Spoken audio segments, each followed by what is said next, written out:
What's up, YouTube? It's your boy Marshall D coming at you with another deck profile. If this is your first time to the channel, hit that like, subscribe button, and enjoy. So we'll be starting with the grade 3s.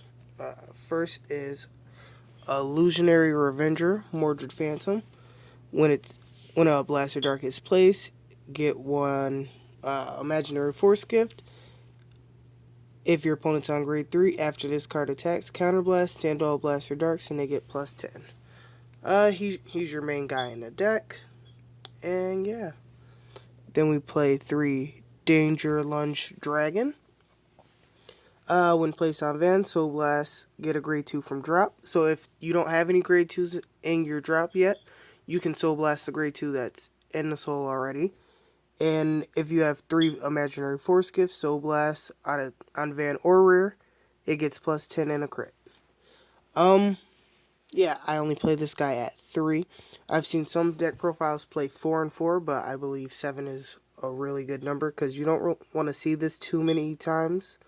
Like, this is your main ride, this is your finisher. So for grade 2s, we play Blaster Dark, haha, because this is the Blaster Dark deck right now. Blaster Dark deck.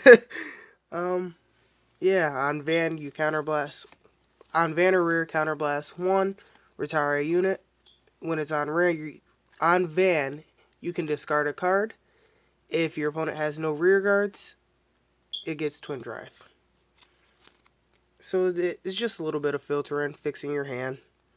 We play Nullify Revenger Masquerade. When it's placed, you could get a Blaster Dark or Mordred Phantom from the top 7, then retire a unit.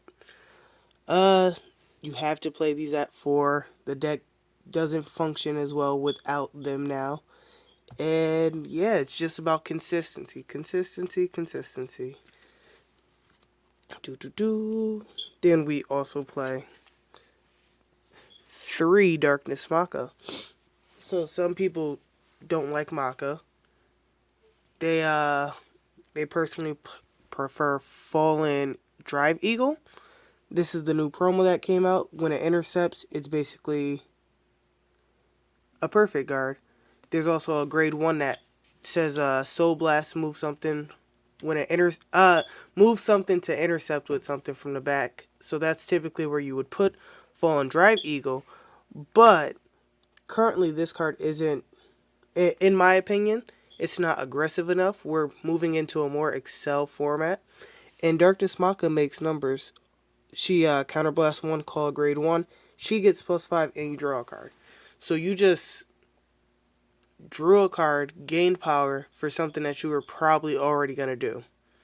You don't use too much counterblast, so you could probably resolve her 2 times in a game. And if not, she's just a 10k body, especially against certain clans like the Murakumo one. This will come up where they retire your board. If you have open counterblast, you call Maka. Counterblast, call probably Swordbreaker. And then Swordbreaker skill procs 2, boom, that's 20k, not on an Excel, not on a force gift, and you just broke even on all of those interactions, minus the counterblast. So I play her at 3. And then 2 Curse Lancers. I've seen a lot of deck profiles playing him at 1, but because my version does use a bit more counterblast, I was like, I think I want to see him. His skill, you have to call him on top of a rear guard. Soul Blast 1, it gets plus 10, and then if you have no counterblast, countercharge. Pretty good. Now for the grade 1s. We play 4 Skull Witch Nemain. You can play the deck without her, but you can't play the deck without her. She's just so good. You're like this card right here, if you're considering Shadow Paladins, this is the first card you want to pick up because it's going to be played in probably every Shadow Paladin deck, regardless of what set, because it's just so good. Rest her, call a grade 1, not even a grade 1, call a unit with 5k from your deck to the field. It's free. You just rest her. What? Okay. So then we play 3 Swordbreaker. That's a target for the main. When placed, counterblast 1, draw a card. If it's placed from hand, it gets +5. Simple but powerful. Then we play Transition Revenger Masquerade.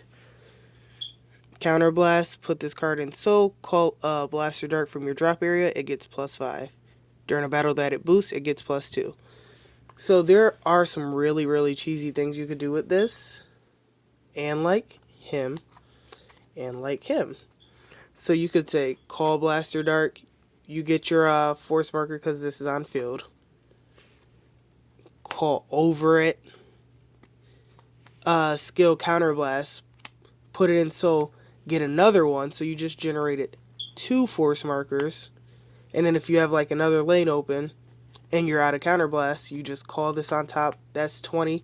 Your Blaster Dark is like 30. And then this is given a 30k restand. Then plus 10 on the restand. So it's 40k. Whoa.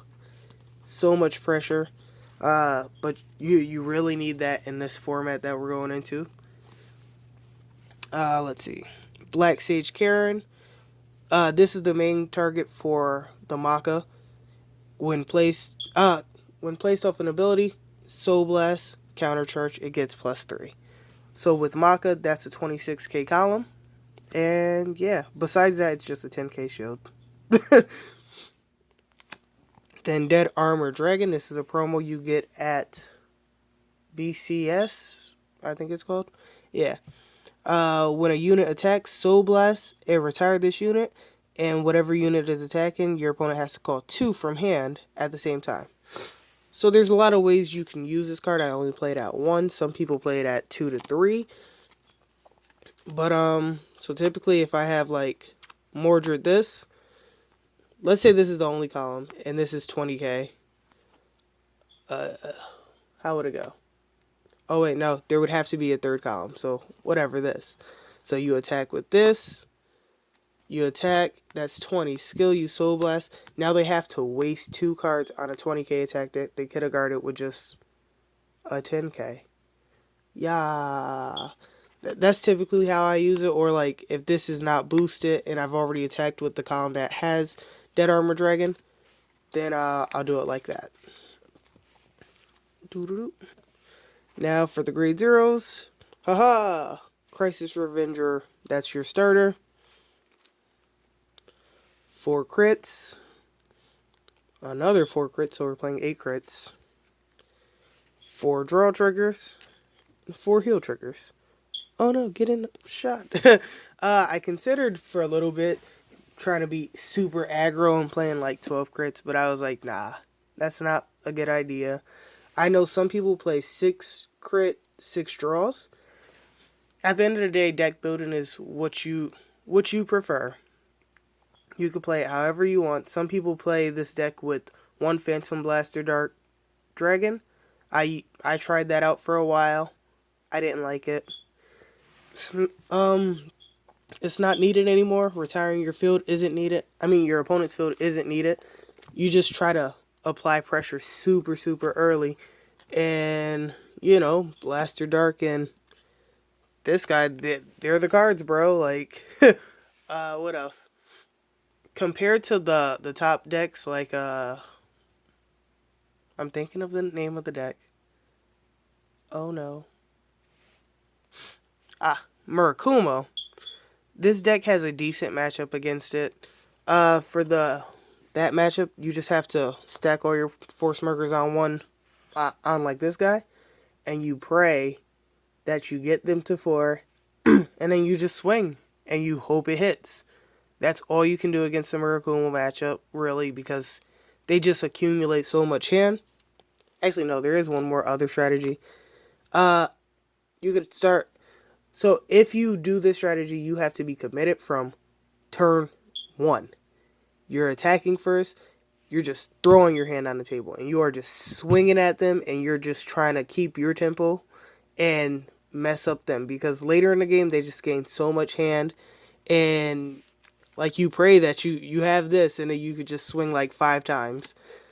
If you can't, like, It's really hard because they retire your board constantly, and it's just a really pain. But yeah, compared to this deck, I'd say this is more fair. Like, yeah, sure, you can get about 7 force markers in a turn.